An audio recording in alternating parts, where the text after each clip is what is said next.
दिनैहाय जोबोद मोनसे मोजां खौरां जे जोंहा बिसमुरिनिफ्राय सरलपारासिम थांनाय जे लामा बे लामाया गोलाव सम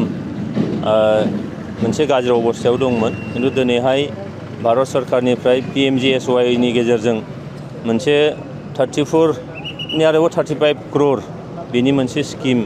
जोङो मोननो हाबाय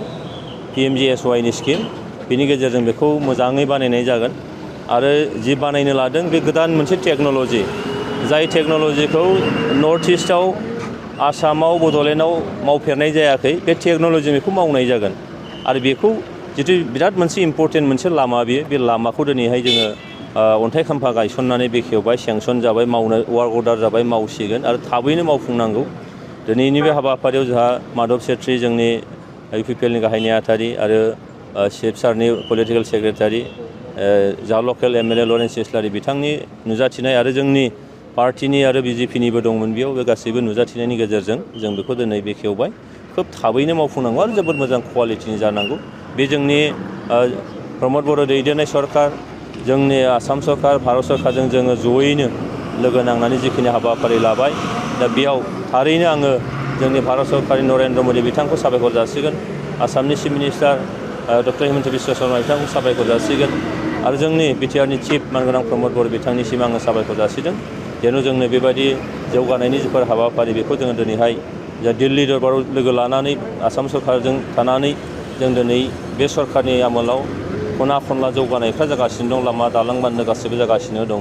बे जोंनि मोनसे देरहासारनाय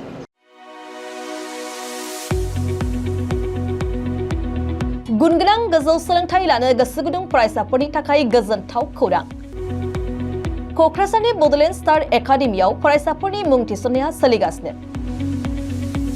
2025-26 सोलोंथाइ बोसोरनि थाखाय 6 थाखोनिफ्राय 9 थाखोसिम आरो HS फार्स्ट इयार आरो HS सेकेन्ड इयार थाखोआव फरायसाफोरनि गोदानै मुं थिसननाया सोलिगासिनो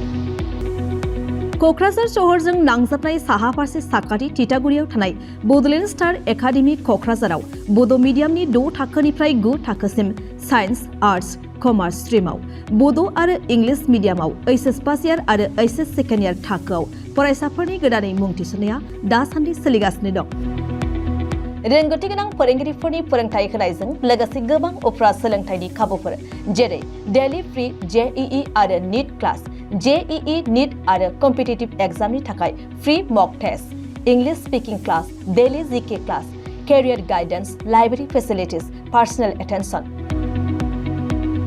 हौवासा आरो हिन्जावसाफोरनि थाखाय आलादा थाग्रा हस्टेल बायदि बायदि सोलोंथाइ खाबुफोरजों गुनगोनां सोलोंथाइखौ बे बड'लेण्ड स्टार एकाडेमियाव मोननो हागोन बेनि अनगायैबो मेट्रिक आनजादाव 85% एबा बेनि बांसिन नम्बर मोननाय फरायसाफोरनो बेसेन लायालासे मुं थिसनथाइ होगोन आरो BPL नखरनि फरायसाफोरनो मुं थिसननायाव 20% रेहाय होनाय जागोन अब्ला मानोथो गोबाव खालामनो नोंथाङाबो गुनगोनां गोजौ सोलोंथाइ लानो थाखाय क'क्राझारनि बड'लेण्ड स्टार एकाडेमियाव मुं थिसननायनि खाबुखौ लादो बांसिनै मिन्थिनो थाखाय गाहायाव होनाय मबाइल नम्बराव फोनांजाब खालाम मबाइल नम्बर 7638008149 6003494371 आरो 6000034997